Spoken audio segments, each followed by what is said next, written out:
Alright guys, it is Chocolate Bear, back again with the second mission of Sniper Elite V2, the Schonberg Convoy. I've split this one into a three-parter because, I'm not going to lie, I died a hell of a lot. You'll see it later, and yeah, you'll see that some of them were very stupid, some of them, clear reasons why I died. I'm playing this one on, like this playthrough on the hardest difficulty because I think in some ways that it's more exciting than just going, oh, look at me, I'm on easy, and I can take 2,000 bullets. I'm just going to be quiet whilst I show you this. This is spot on. This is exactly the reason why I love this game.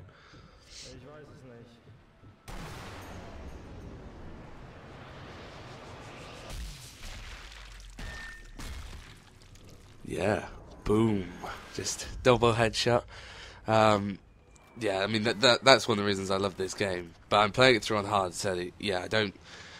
if a bullet hits me... and this is the thing with hard difficulty on this game. If a bullet hits you, it's almost 3/4 of your health gone. The second bullet will be it. And in most cases, you'll find that they have increased accuracy. Obviously, that guy clearly didn't because he shot a bullet right above my head. Yeah, I managed to do that shot. Wicked stuff. But, generally, they're more accurate, and they're just... well, thing is, it's not that they're harder to defeat. Like, it's not like most games when you go on hardest difficulty where they take hundreds of bullets, and instead of the usual 20, there's 200 of them. This game just likes to make it basically harder for you to stay alive. So, instead of... so, the same 20 guys are still there. So if I played this through on easy, if I played this through on hard, the same amount of enemies would be there. It would still be the same difficulty for me to line up a shot, fire, because they don't move any slower or anything. They're still going faster and they're still sort of good at aiming. But if they fire a bullet on easy, it only takes off maybe a quarter, maybe even a fifth of my health, so I can then fire one back in seconds. Whereas this one, on the hardest difficulty, you get hit by a bullet, it's all your health gone, so you're shaking around, you're breathing a lot, and you can't get a good shot. So part of the good part of... ugh, could I say part anymore? The good thing about the hardest difficulty on this game is that it challenges you to be so careful with your cover. You have to make sure that every shot you take is that winning shot, and especially against snipers like this guy. When they've got an MP40 or whichever gun they're using, it's not so bad because they're firing around everywhere and there's bullets flying off everywhere. But when you're up against a sniper, he's got a single shot like I have, which could do this and just kind of completely destroy you. So you've got to be really careful of them. See, these guys, they'll start firing, but all the bullets sort of start flying around. Now, yeah, the reason I took out the sniper first, and the reason I knew he was there, was this is also the demo, playthrough area. So I knew he was there, so I thought, alright, because I'm on the hardest difficulty, he is going to be my hardest challenge. These guys are all running around with their MP40s. That guy up there is going to kill me. So, that would be my piece of advice if you're ever going to do this mission. So yeah, I mean, as you see, 3 or 4 shots there on me, done. I was down. So yeah, I think I die a couple of times here actually, and it's a bit crap really, because obviously I kind of wanted to get a really solid playthrough first time, and obviously I could go back and redo it, but in some ways, the more time I waste doing that, then the more time I'm not going to get. See, here, sniper got me in his sights, 3 shots and I'm down. Yeah, the more time I waste sort of going back and doing missions again and again and again, it's going to be... Sniper Elite will stop being popular, or will, that initial burst of people going, oh wow, what's Sniper Elite, will disappear, and people looking for walkthroughs, because obviously this is the second mission, so people get past this mission pretty quickly, and then they move on to the others, so they aren't going to be looking for walkthroughs and all sorts of stuff. Which I'm sort of, trying to make this one about, by giving hints like, for example, keep an eye on the sniper up there. Even if you're on the easiest difficulty, take him out first, because he sits there pretty much really well protected and just keeps firing bullets down on you. See, again, I messed up there, but I think this time I managed to get into cover. But I do a cool move in the cross shot. It just literally came out shot, and it goes straight up there. Now that I love. I love bullet time games. Fallout, both Fallout 3 and New Vegas actually had it, where every now and then the bullet, you just follow the bullet's path and you'd watch it. So, for example, on Fallout, if you had the bloody meth perk, basically it would just blow him up, and then just guts and gore everywhere. So I really like that. And you can, thing is, it's not a difficulty setting that allows you to do all those cool things. It's a graphic setting. So if you don't like those, if you just want kill 200 points, kill or headshot 1000 points, you can just turn it off. But I really like it because in some ways it helps to sort of secure that kill. You know you've got him. Whereas there, I could have killed him, but I don't know. Until, if I'm not looking at the vital hit 420 points, then I'm not gonna see any of that. I also like the fact that it tells you how many meters your shot was. So every now and then you can be like, nice, 180 meters shot, especially if you get a headshot, obviously. Now you'll notice I placed a landmine by the door, like when we first came into this room. It's because the AI on that is a perfect headshot. The AI on this game is smart. They strategically plan and they move around. So, for example, I'll be firing at loads of guys on the right-hand side of this field, and one person will run up the left and just go into cover, so I won't see him. But I'm sorry because I'm too busy concentrating on the guys on the right. And then all of a sudden, I'm being fired at from the left. He might even manage to make it all the way up to the door and come through. So you need to set up, especially with a stealth game. You need to set up your defenses.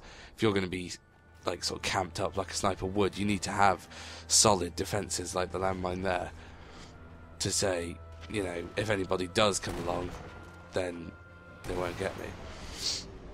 Another thing I like about sort of when you fire is you can stagger them. Like, so you might not get the perfect shot on them, but what'll happen is, let's say it hits their arm or something, they'll stagger back, and it sort of, depending on where you've hit them, if you hit them on the leg, they fall to the floor. If you hit them in the arm, their shoulder goes flying back, and it stops them just for that split second. So if you're really quick and you've got if you know that the next shot just needs to be a little bit higher or a little bit to the right, then you can take that shot straight away and knock them straight out.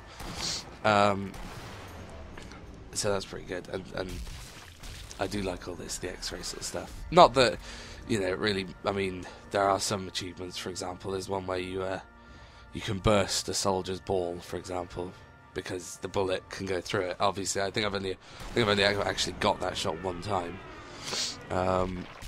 but I will hopefully get it in one of these playthroughs. But obviously, the game is very much point-based, so you want to be aiming to get headshots.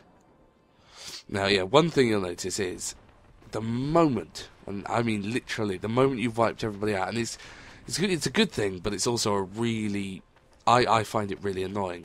It doesn't help sort of the suspense of the game. But basically, when the fighting stops, literally the music just goes and just stops, and I find that very annoying, because basically that means that no matter where you are, if you're in like the really heaviest situations, the moment you fire that last shot and it goes, then you can run around all you like. There's no worry of extra enemies. Whereas I think the music should almost be continuous, because otherwise you just go, no, yep, music stopped, I'm free. When really you want to be, if you're a sniper especially, you want to be in sort of that suspenseful state of like, oh my god, am I going to die in the next 5 minutes, because I don't know if there's somebody hidden around that corner. Not, well, the music has stopped and the music hasn't like restarted getting louder again, so I must be safe. So once you've fought your way down that corridor, generally once you've taken out the sniper, and if you've got yourself a good position, that sort of corridor area shouldn't be too hard. And I mean, maybe if I can get a better recording one day, like, if I do it again, I might be able to get a sort of more solid, just play straight through, take them all out. Now here's another piece of sort of, because I played the demo, I knew where he was. The sniper up there, which when he goes prone, because the moment if you don't get him first time, he goes prone, and he is the hardest motherfucker to hit in the world, because he literally lies there and all you can see is the tip of his head, but his gun can see you, so you're sat there firing away, but it's hitting the wood and bricks around him, because literally a tiny bit up it goes over him, a tiny bit below it hits the bricks right in front of his face, but not him. Now, yeah, one of the main things I would advise here, and you'll see it in the next couple of minutes and sort of in the next couple of videos. I think the next video has a bit of this play. But basically, these guys, they're running from everywhere. It is better to fight them from inside the building. I mean, these guys, fair enough, but soon guys come from the left. And you can't... so you're sort of stuck there, really. If you're in here. So what I would suggest is you chuck a landmine here and then go back to the door, because or go back into the windows, because then you can just sit there and sort of fire from the window, fire from a nice covered spot. And if you hear your landmine go off, obviously you can get yourself your gun out, your Thompson or whatever. If you picked up the MP40, you can get the MP40 ready and be ready to take out anybody who comes along. Because from here, you can get all the guys at that end of the street, and then also the guys to the right of you, if they decide to go, oh, I'm going to go and get them, they'll run across your scope, or at least across your field of view, so you'll see them and you can prepare. I think the second one of them does. I know that one time I was sort of sneaking around, I think I'd made a bit of noise, and the guy up the top, the sniper up the top, so I was just about to take him out, and just as I took the shot and he went to bullet time, but he turned around, so it was looking at the sniper, and there was a guard stood right behind me with his machine gun drawn. And I have to say, my heart just dropped, because I was like, no, perfect shot, and he's right behind me. So instantly, he just turned around and killed me. So you got to be careful also with using the sniper rifle at the close range, because if you mess up your shot, you're screwed. Anyway, so that's that for this video. Peace out until next time, Cubs.